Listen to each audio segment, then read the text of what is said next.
मी खात्रीने सांगतेय, दह्यातला हा शेवगा यापूर्वी तुम्ही कधीच केला नसेल. करायला अतिशय सोपा आहे, पण एवढा चमचमीत आहे ना की तुम्ही नक्कीच पुन्हा पुन्हा ही रेसिपी कराल.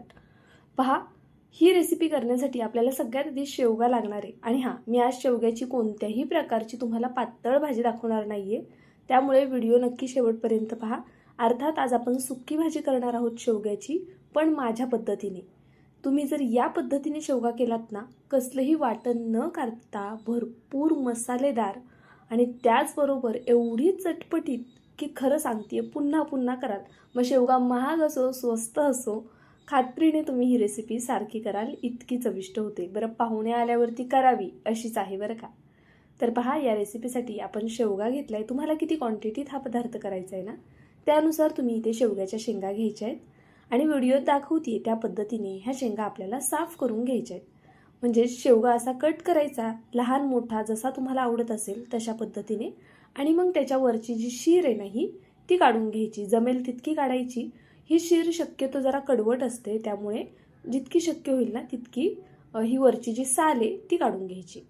आता एका भांड्यामध्ये मी इथे पाणी घेतलेले, यामध्ये आपण हा शेवगा घालून घेऊया. आणि त्यानंतरनं यामध्ये थोडंसं मीठसुद्धा घालायचे, म्हणजे शेवगा शिजवताना आळणी होणार नाही. तर पहा, ही प्रोसेस आपल्याला यासाठी करायची आहे कारण आता हा जो शेवगा आहे ना, ह्याला थोडासा कडवट वास असतो, तो निघून जायला हवा. त्यामुळे गॅसवरती मी एक 5 मिनिटासाठी हा शेवगा मीडियम फ्लेमवरती उकळून घेणार आहे. आता इथे मी 2 कांदे घेतलेत. आपल्याला ही सुकी भाजी करण्यासाठी 2 कांदे पुरेसे आहेत. 2 कांदे आहेत तरीसुद्धा मस्त असा मसालेदार आपला शेवगा तयार होणार आहे.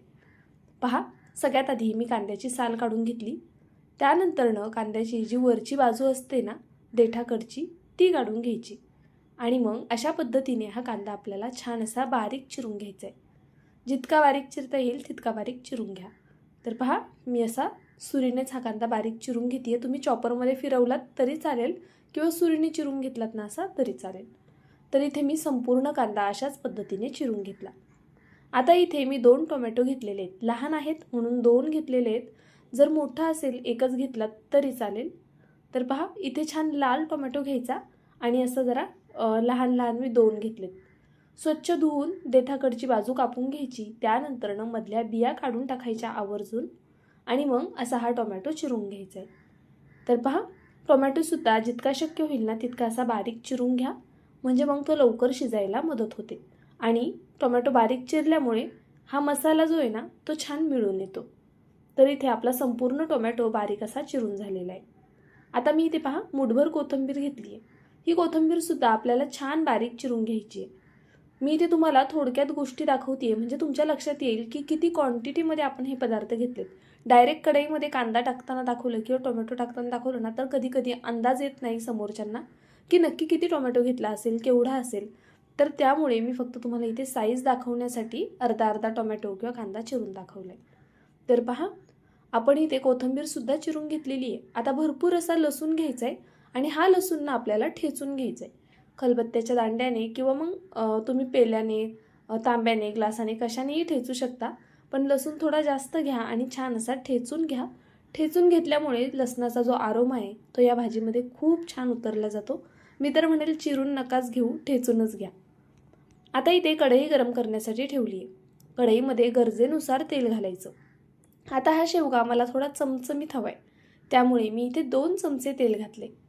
तेलाचं प्रमाण तुम्ही तुमच्या आवडीनुसार कमी जास्त करू शकता. आता पहा, तेल गरम झालं की यामध्ये मोहरी घालून घ्यायची. मोहरी छान अशी तडतडून द्यायची. त्यानंतरनं यामध्ये जिरं घालायचे. तर जिरं आणि मोहरी घातली की लगेचच पांढरे तीळ घालायचे. पांढरे तीळ आवर्जून घाला, त्यामुळे सुद्धा आपला शेवगा छान होतो आणि पौष्टिकसुद्धा होतो. मुळातच शेवग्याच्या शेंगा खूप पौष्टिक असतात, सगळ्यांनीच खायला हव्यात. त्यामुळे या पद्धतीने केलात ना तर सगळे खूप आवडीने खातील. पहा, नंतर मी लसूण घातलाय ठेचून घेतलेला आणि भरपूर असा कढीपत्ता घातला. आता सोबतच हिंग घालूया आणि ही फोडणी छान अशी परतवून घेऊया. यामध्ये मी थोडीशी चिरलेली कोथिंबीरसुद्धा घालून घेणार आहे. कोथिंबीरचा सुद्धा आरोमा छान उतरतो असा तेलामध्ये घातल्यानंतर. तर पहा, फोडणी मस्त बसली आहे. आता आपण कांदा घालूया. जो आपण कांदा बारीक चिरून ठेवला होता ना तो कांदा इथे मी घालून घेतला. आता हा कांदा आपल्याला मऊ होईपर्यंत परतायचा आहे. गॅसची फ्लेम मिडियम ठेवायची आहे. मिडियम फ्लेमवरच आपण कांदा परतवून घेणार आहोत. तर पहा, इथे मी अगदी थोडंसं मीठ घालून घेते कांद्यापुरतं, म्हणजे मग कांदा लवकर मऊ व्हायला मदत होईल.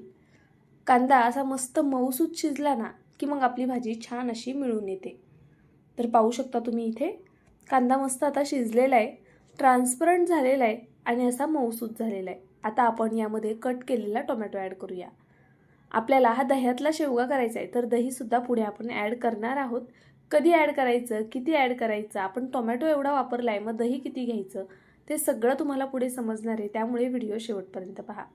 आता हा मसाला मस्त मिळून येण्यासाठी आहे ना 2 मिनटं झाकण ठेवायचे टोमॅटोवर आणि मग झाकण काढून पहा, मस्त अशी याला वाफ बसलेली आहे आणि टोमॅटो यामुळे खूप लवकर शिजला जातो, छान मऊसूत होतो. तर इथे टोमॅटोसुद्धा आपल्या बऱ्यापैकी शिजलेला आहे. आता जे आपण पुढचे साहित्य ॲड करणार आणि पुढच्या प्रोसेसमध्ये सुद्धा हा कांदा टोमॅटो शिजला जाणार आहे. तर चला लगेचच आपण यामध्ये मसाले ॲड करून घेऊया. तर पहा, इथे मसाल्यांमध्ये ना आपल्याला खूप बेसिक मसाले वापरायचे आहेत. वेगळे कोणते मसाले वापरायचे नाही आहेत, वेगळी कोणती चव यामध्ये ॲड करायची नाही आहे. ते महत्त्वाचं आहे ही रेसिपी चटपटीत आणि चमचमीत होण्यासाठी. मी सगळ्यात आधी 2 चमचे कांदा लसूण मसाला घातला, त्यानंतरनं 1 चमचा गरम मसाला घातला, लाल तिखट घालायचे तुमच्या आवडीनुसार आणि बेडगी मिरची पावडर, थोडीशी हळद घालायची. बेडगी मिरची पावडरमुळे रंग छान येईल आणि कांदा लसूण मसाला घातलाय तर तसं तुम्हाला कितपत तिखट आवडतं ना त्यानुसार लाल तिखट घाला. आता हे सर्व मसाले छान असे कांदा आणि टोमॅटोसोबत मिक्स करून घेऊया. मीडियम फ्लेमवरती हे मसाले आपल्याला 1 मिनिटभर छान परतवून घ्यायचे आहेत. पहा, मसाले असे व्यवस्थित परतले जावेत आणि त्याचा जो मसाल्यांचा सुवास आहे तो छान कांदा टोमॅटोमध्ये उतरला जावा यासाठी मी झाकण ठेवून अर्धा मिनिटं फक्त वाफ काढून घेतली आहे. मस्त असं तेल सुटलेलं आहे आणि हा मसाल्यांचा जो सुगंध आहे ना तो सुद्धा खूप छान येतोय. यामध्ये जर आपण पावभाजी मसाला किंवा इतर कोणते मसाले ॲड केलेत ना तर या भाजीची चव बदलू शकते. आणि आपण यात ऑलरेडी टोमॅटो वापरला आहे, त्याचबरोबर दही वापरणार. मग जर तुम्ही अशा प्रकारचे वेगळे मसाले वापरलेत तर भाजी आंबट होईल. पहा, मी इथे पोहे खायचे 2 चमचे दही घेतलेले. एवढं दही पुरेसे. जर तुम्हाला दही जास्त घालायचं असेल तर टोमॅटोचं प्रमाण कमी करा. ही भाजी अजिबात आंबट होत नाही. दही फ्रेश घ्यायचे आणि 2 चमचे घ्यायचे. दही घातल्यानंतरनं ज्यावेळेस तुम्हाला दही घालायचे नाही यामध्ये गॅस मोठा करायचा, मग यामध्ये दही घालायचं आणि हे पटापट मिक्स करून घ्यायचं. अशा पद्धतीने दही घातल्यावरती लगेच हे छान परतत राहायचे, ज्यामुळे आपलं दही फुटत नाही. जर तुम्ही बारीक गॅसवरती दही घातलं आणि मिक्स केलं ना तर दही फुटण्याचे चान्सेस असतात. त्यामुळे गॅस मोठा करा, दही घालून हे छान असं परतवून घ्या. पहा, तेल सुटेपर्यंत मी छान असा हा मसाला परतलाय. आपण फक्त कांदा टोमॅटो कट करून हा मसाला तयार करून घेतलाय. तर पहा, इथे आपला शेवगासुद्धा एक 70 ते 80% शिजलेला आहे आणि यामध्ये मी थोडंसं पाणीसुद्धा ठेवले. पाहू शकता तुम्ही, शेवग्याचंच पाणी आपल्याला ठेवायचं यामध्ये 1-2 चमचे.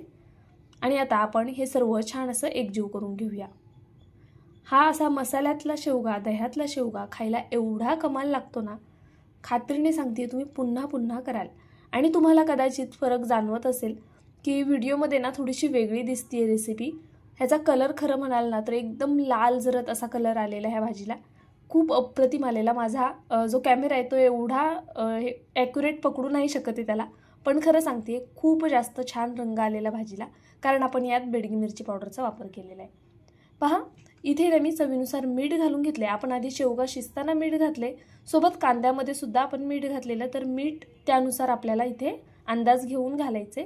छान असं मिक्स करून घेतलं. गॅसची फ्लेम आता लो करायची आहे आणि बारीक गॅसवरती ह्याला 3-4 मिनटं छान अशी वाफ देऊन घ्यायची आहे, ज्यामुळे या भाजीला छान असं तेल तर सुटेलच, पण शेवग्यामध्ये सगळा मसाला मस्त असा उतरला जाईल. मध्ये मी एकदा झाकण काढून फक्त हलवून घेतलेलं, तर मध्ये तुम्ही सुद्धा 1-1.5 मिनिटांनी झाकण काढून हे हलवून घ्या आणि एक 3-4 मिनिटासाठी मस्त अशी वाफ काढून घ्या. एवढा अप्रतिम होतो ना की पाहुणे सुद्धा खरंच म्हणतील की याची रेसिपी आम्हाला नक्की सांगा. त्यावेळेस नक्की तुम्ही त्यांना माझा व्हिडिओ रेकमेंड करा. तुमच्या बहिणींना, मित्रमैत्रिणींना हा व्हिडिओ नक्की शेअर करून ठेवा, म्हणजे ते सुद्धा अशी चटपटीत भाजी करतील. पहा, भरपूर अशी कट केलेली कोथिंबीर घातली आहे आणि मस्त चमचमीत ही शेवग्याची भाजी तयार झाली आहे. आता हा शेवगा खायचा कशासोबत ते सुद्धा सांगते, ते खूप महत्त्वाचं आहे बरं का. तुम्ही हा शेवगा चपातीसोबत सुद्धा खाऊ शकता. टिफिनला जर द्यायचा असेल तर चपातीसोबत खाऊ शकता. पण हा असा मसालेदार रसरशीत मस्त दह्यातला शेवगा आहे ना, खरं तर भाकरीसोबत खाण्याची मजा काही औरच आहे. पहा, इथे मी बाजरीची भाकरी घेतली आहे. मस्त काठोकाठ फुगणारी बाजरीची भाकरी. बरं, कोणत्याही प्रकारची भाकरी असू द्या, ती कशी काठोकाठ फुगली जाईल हा व्हिडिओ मी ऑलरेडी आपल्या चॅनलवरती अपलोड केलेला आहे. ह्याची लिंकसुद्धा मी डिस्क्रिप्शन बॉक्समध्ये देते आहे, तुम्ही नक्की चेकआउट करा. अगदी तुम्ही बाजरीची करा, तांदळाची करा, ज्वारीची, नाचणीची, कोणतीही भाकरी असू द्या, खात्रीने सांगते काठोकाठ फुगेल आणि मस्त मऊ लुसलुशीत राहील. तर तो व्हिडिओ मी नक्की खाली त्याची लिंक देते आहे, तुम्ही नक्की चेकआउट करा. डिस्क्रिप्शन बॉक्समध्ये आणि कमेंट बॉक्समध्ये सुद्धा देण्याचा प्रयत्न करते. तर पहा, इथे आपला शेवगा तयार झाला आहे.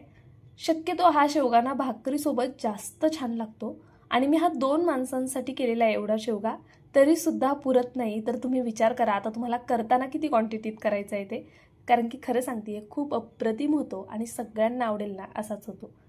तर पहा, मस्त हा चमचमीत शेवगा आपला तयार झालेला आहे. मी तुम्हाला इथे एक घास घेऊन सुद्धा दाखवणार आहे आणि शेवगा तोडून सुद्धा दाखवणार आहे. अगदी परफेक्ट असा शेवगा शिजला गेलेला आहे, पाहू शकता तुम्ही. हा शेवगा करण्यासाठी आहे ना, कवळ्या शेंगा खूप घेऊ नका. अशा मासाळू शेंगा असतात ना, जरा जाड पण निबार नाही बरं का, कवळ्याच पण जरा जाड अशा मासाळू, त्या शेंगा घ्यायच्या, म्हणजे मग हा शेवगा खायला अजून जास्त छान लागतो. तर पहा, आपला चमचमीत चटपटीत दह्यातला शेवगा तयार झाला आहे. व्हिडिओ आवडला असेल, अजूनही लाईक करायला विसरला असाल ना, तर प्लीज लाईक करून घ्या. नवीन असाल तर सबस्क्राईब करा, बेल आयकॉनसुद्धा प्रेस करा, म्हणजे तुम्हाला अशा चटपटीत चमचमीत रेसिपीज पाहता येतील. त्याचबरोबर मित्रमैत्रिणींना शेअर करायला विसरू नका. आणि ही भाजी तुम्हाला कशी वाटली, तुम्ही करून पाहणार की नाही ते सुद्धा कळवा बरं. केल्यानंतर ना मात्र मला आवर्जून कमेंट करा की ताई, आम्ही ही रेसिपी केली आणि आम्हाला आमच्या घरच्यांना आवडली नाही आवडली, जी काही तुमची प्रतिक्रिया असेल ना ती नक्कीच द्या. बरं चला, उद्या पुन्हा भेटूया अशाच एका छानशा रेसिपीसोबत. तोपर्यंत bye. Thank you so much for watching.